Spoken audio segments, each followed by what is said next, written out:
let's get into what went down here with the women's division, because I think that, the women's division, we've spent a lot of time with people asking us how we felt about the women's division. There's been a lot of criticism. God, we've spent so many podcasts talking about, God, you name it, Saraya, Britt Baker, all of these things that have gone down with the women's division. But now it's looking like things are starting to look pretty good. Yeah. So before we get into the Deonna Purrazzo stuff, Mariah May, she had her in-ring debut match today at Dynamite, and it was with Queen Amanita. And oh my God, can we please take a second and talk about those drop kicks? Because they were awesome. Yeah, I thought this match was awesome. Queen Amanita is a talent that has been on the come up for a few years. I think she was primed to have a breakout year last year, but she had an injury that kind of kept her out and some personal things that kept her out.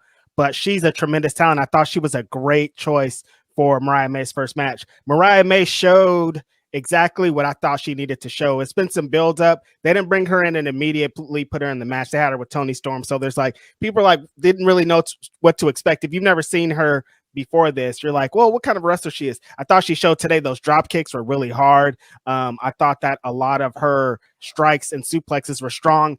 Queen Amanita with them slaps, Denise. Oh my God, 4 slaps in a row that sounded hard as hell.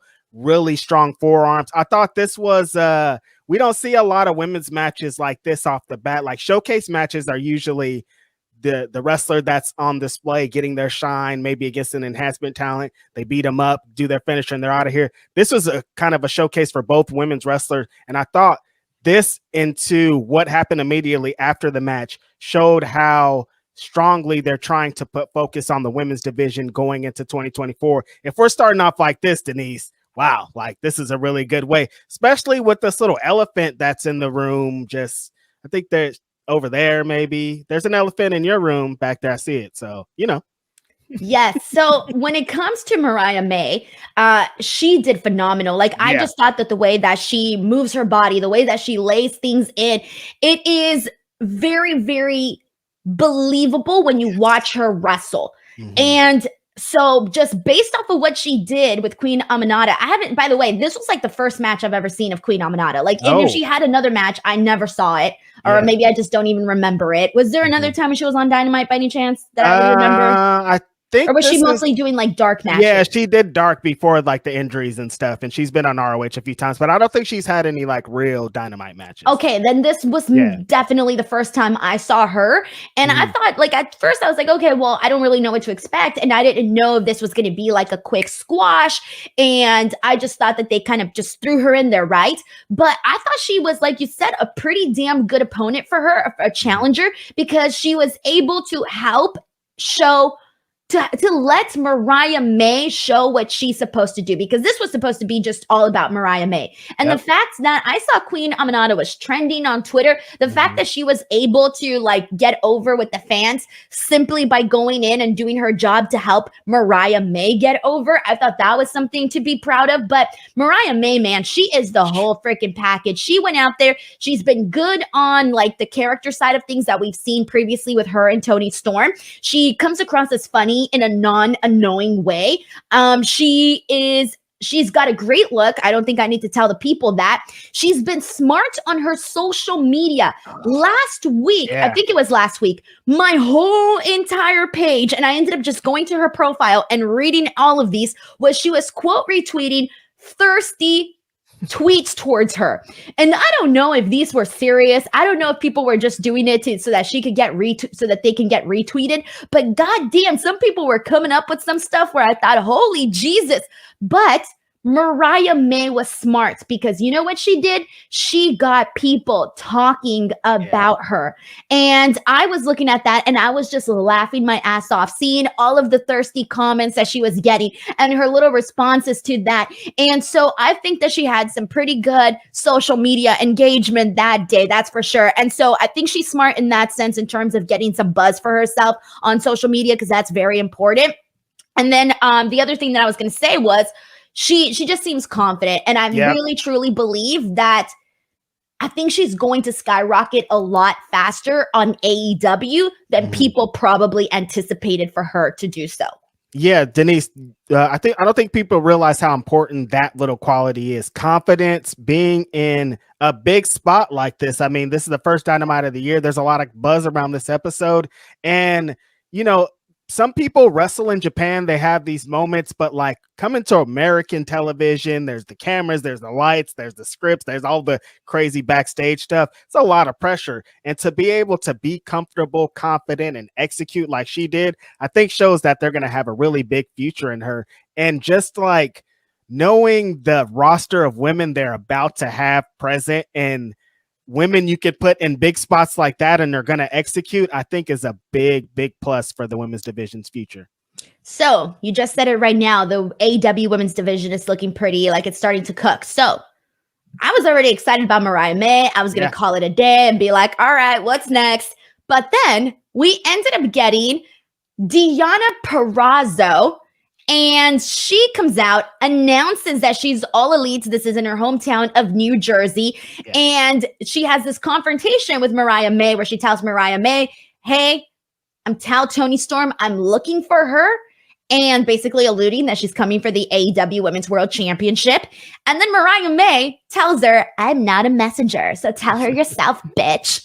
I loved it. This was great. Deonna Purrazzo, a lot of people know Deonna because of what she was able to do in Impact Wrestling.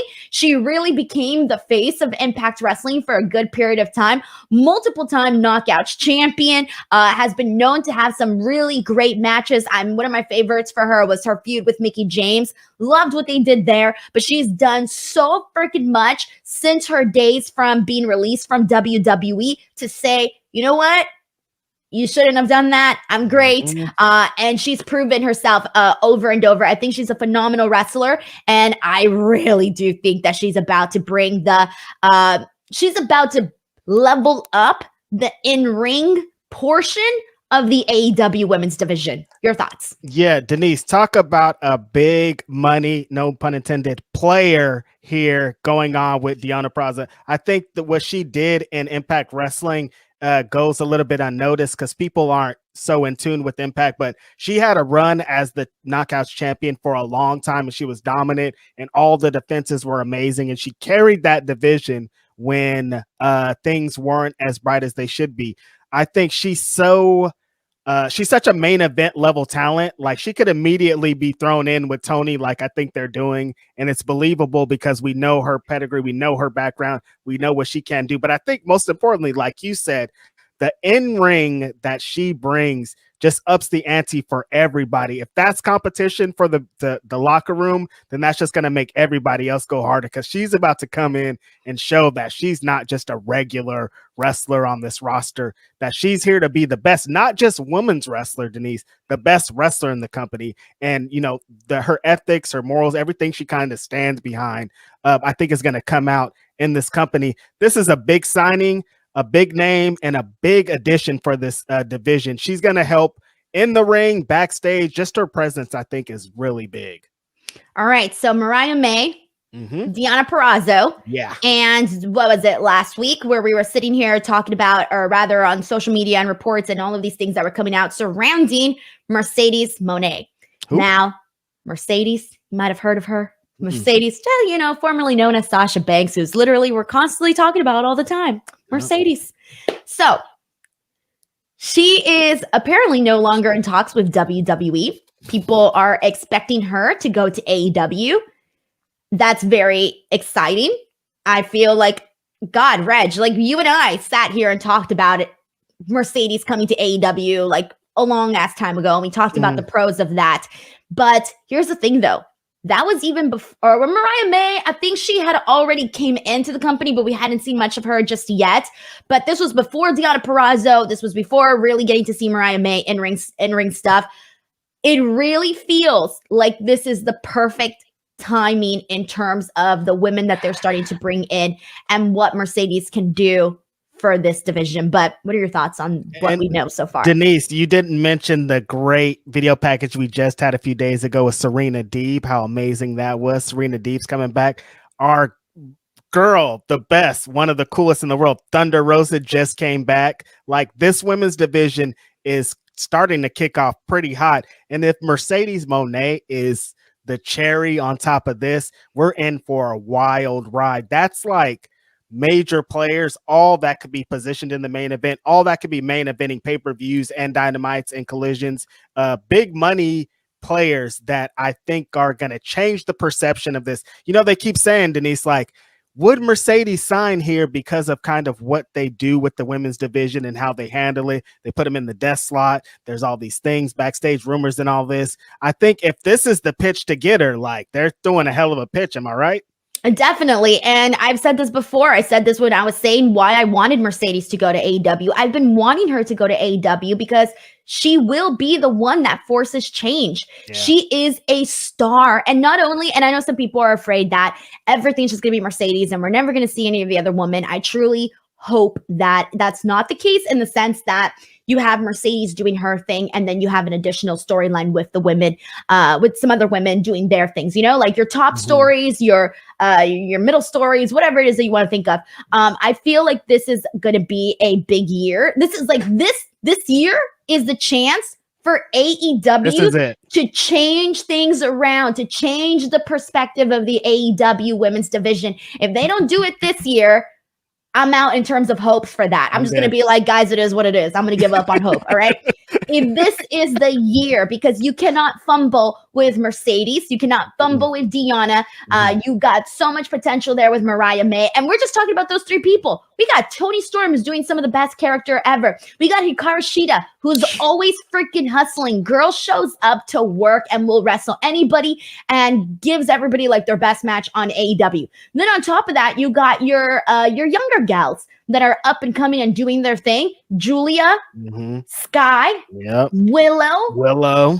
We got Athena on the Ring of Honor side of things. Trish. I mean, it's starting to be a buffet of different competitors here. Yeah, it's really beautiful to see. It's like it's a diverse amount of women. They're all at different levels, but they're all really good at what they do, and they all bring something different. I think it's really exciting for the future. Oh, hey, did you enjoy that clip that you just saw? That was a clip from my podcast, Speak Now Pro Wrestling. You can go ahead and watch the entire episode by checking out the links in the description box.